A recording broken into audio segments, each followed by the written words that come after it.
ഓരോ യാത്രയും എനിക്ക് ചില ഓർമ്മപ്പെടുത്തലുകൾ തന്നുകൊണ്ടിരിക്കുകയാണ്. ജനുവരി 29 എൻ്റെ യാത്ര എൻ്റെ വിദ്യാർത്ഥിയായിരുന്ന പ്രദീപിൻ്റെ ബർത്ത്ഡേ സംബന്ധിയായി സ്നേഹാലയത്തിലേക്കുള്ളതായിരുന്നു. അർഷകിൻ്റെയും വിഷുവിൻ്റെയും കൂടെ ഞങ്ങൾ കോട്ടക്കിൽ നിന്നും കേക്കൊക്കെ വാങ്ങിയിട്ട് പറപ്പൂർ റോഡ് വഴി വേങ്ങരെത്തി.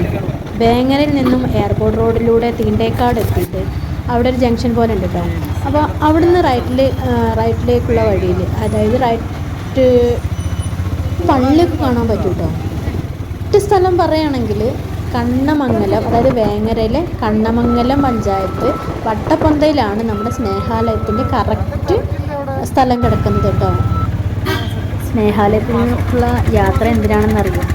സ്നേഹാലയത്തിലാണ് ഇന്ന് പ്രദീപിൻ്റെ വക ഫുഡുണ്ട് കേട്ടോ. അപ്പോൾ അവിടെ പോകുന്ന എന്തിനാണ്? അവിടെ സ്നേഹം നൽകിയും ലാളിച്ചും താരാട്ടിയും തങ്ങൾ എത്രമാത്രം സ്നേഹിച്ചിരുന്ന മക്കളാണ് ആ മക്കളാൽ ഉപേക്ഷിക്കപ്പെട്ട കുറേ ആത്മാക്കളുള്ള വീട്ടിലേക്കാണ് പോകുന്നത്. ആരും തന്നെ സ്വപ്നത്തിൽ പോലും വിചാരിച്ച് കാണില്ല താനിങ്ങനെ വീട്ടിൽ നിന്ന് പുറത്താക്കപ്പെടുമെന്നോ ഒറ്റപ്പെടുമെന്നോ എൻ്റെ മക്കളെ കാണാൻ കഴിയാത്ത വിധം ഞാൻ ഒറ്റപ്പെട്ടു പോകുമെന്നൊന്നും ഒരിക്കലും ഇവർ ചിന്തിച്ചിട്ടുണ്ടാവില്ല. ഇപ്പോഴത്തെ പരിഷ്കാര സമൂഹത്തിന് സ്വന്തം അച്ഛനും അമ്മയും പ്രായമായി ആകുന്നതോട് കൂടിയിട്ട് ഭാരമേറുകയാണ്. തങ്ങൾ ഓരോരുത്തരും ഇന്ന് അലങ്കരിക്കുന്ന ജോലിയുടെ പദവി, ഈ സ്വന്തം ശരീരം തന്നെ ആരുടെ അവകാശമാണ്? സ്വന്തം അച്ഛൻ്റെയും അമ്മയുടെയും മാത്രം അവകാശമല്ലേ? അവർ തീറ്റിപ്പോറ്റി ഉണ്ടാക്കിയിട്ടുള്ള ശരീരമല്ലേ? അവർ വളർത്തിയെടുത്തിട്ട് കഠിനാധ്വാനികളായിട്ട് വിശപ്പും ഊണും ഉറക്കമൊക്കെ കളഞ്ഞിട്ട് ഇല്ലാത്ത കാശ് സ്വരുക്കൂട്ടി വെച്ച് പഠിപ്പിച്ചിട്ടല്ലേ നമുക്കിന്ന് ജോലി കിട്ടിയത്. അതൊന്നും ഓർക്കൂല. കാരണം പ്രായം എത്തിക്കഴിഞ്ഞാൽ ഭാരമാണ്, സ്റ്റാറ്റസിന് കൊള്ളൂല, തൻ്റെ സുഹൃത്തുക്കളുടെ മുമ്പിലേക്ക് കൊണ്ടുവരാൻ പറ്റില്ല. അങ്ങനെയൊരു അവസ്ഥയാണ്. അങ്ങനെ ഞങ്ങൾ സ്നേഹാലയത്തിലെത്തിയിട്ടോ. സ്നേഹാലയത്തിലേക്ക് എത്തിയ സമയത്ത് അവിടുത്തെ എല്ലാ നിബന്ധനകളും എല്ലായിടത്തും എഴുതി വെച്ചിട്ടുണ്ടായിരുന്നു. അങ്ങോട്ട് കയറുമ്പോൾ തന്നെ കാലിനൊരു തരിപ്പ് അനുഭവപ്പെട്ടു. താനും നാളെ ഒരിക്കലും ഇങ്ങനെ വരേണ്ടി വരുമോ എന്നുള്ളൊരു പേടിയാണ്. കാരണം ജീവിതമല്ലേ, ലോകം മാറിക്കൊണ്ടിരിക്കുകയാണ്. എങ്ങനെ എന്ത് എന്നൊന്നും മുൻകൂട്ടി പ്രവചിക്കാൻ പറ്റില്ലല്ലോ. അകത്തളത്തിലേക്ക് ചെന്ന സമയത്ത് കുറേ അമ്മമാരുണ്ട്, കുറേ അച്ഛന്മാരുണ്ട്. ഒറ്റപ്പെട്ടിട്ട് താൻ എന്തിനാണ് ഇവിടെ വന്നത്, എന്ത് കാരണത്താലാണ് വന്നതെന്ന് പോലും അറിയാത്ത കുറേ അമ്മമാർ. അവിടെ എത്തിക്കഴിഞ്ഞപ്പോൾ ഓരോ അമ്മമാർ നമ്മൾ കൈ പിടിച്ചിട്ട് കരയുന്നു, പോകാൻ അനുവദിക്കുന്നില്ല, പോകാൻ തിരിച്ച് പോരാണ്ട സമയമായപ്പോൾ പോലും സമ്മതിക്കുന്നില്ല. തങ്ങളുടെ മക്കളെ എത്തിയതുപോലെയാണ് അവർ പെരുമാറുന്നത്. എന്തായാലും ശരി, സങ്കടം കൊണ്ട് ഉള്ളിങ്ങനെ വിങ്ങായിരുന്നു. ഭയങ്കരമായിട്ട് സങ്കടം വന്നു. ഇങ്ങനെ ഒരിക്കലും ഒരു മാതാപിതാക്കൾക്കും കൊടുക്കല്ലേ മക്കളെ എന്ന് എനിക്ക് പറയാൻ പറ്റുള്ളൂ. ഒന്നുമില്ലെങ്കിലും നിങ്ങളെ പെറ്റ വയറല്ലേ ആ അമ്മ. നിങ്ങൾക്ക് ഒന്നുമില്ലെങ്കിലും 2 നേരം ഭക്ഷണം എത്തിച്ച് തന്നിട്ടുള്ള ആ കഠിനാധ്വാനിയായിട്ടുള്ള അച്ഛനല്ലേ ആ അച്ഛൻ. ഒന്ന് ഓർത്ത് നോക്കുക, നിങ്ങളുടെ മക്കളും ഇത് കാണുന്നുണ്ടായിരിക്കും.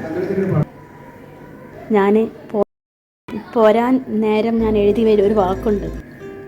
ഇങ്ങനെ സ്വന്തം പെറ്റ വയറിനെയും തണലായി നിന്ന അച്ഛനെയും ഉപേക്ഷിച്ച് പോയ മക്കൾ ഒന്നോർക്കണം.